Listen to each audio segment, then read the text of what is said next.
Commissioner started in 2018. I actually had a conversation with one of the commissioners at the time and said I wanted to shadow him for the next couple of years. But then things didn't go so well with his wife. She came down with cancer, and so he chose to pull out so he could care for his wife.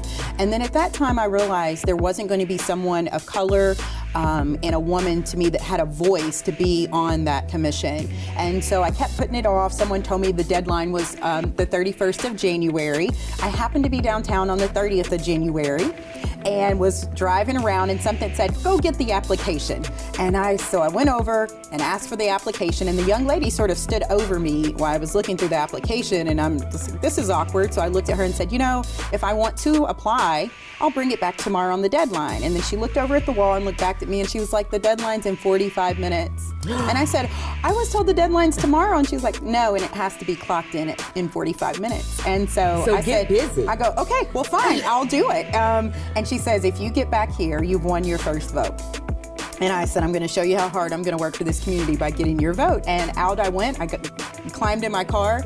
I called my students and staff people at Kentucky State University. I drove up the hill and said, everyone get in Kentucky Hall. I need all these signatures, and I need everyone that can vote in Kentucky here in Frankfort. And so I walked in. Kentucky Hall was packed with janitors, students, professors, staff, and they all signed my sheet. I went back down and I got clocked in at 3:54. Wow. And the deadline was 4 o'clock. I think you won that vote. I did. I won her vote. She was ecstatic.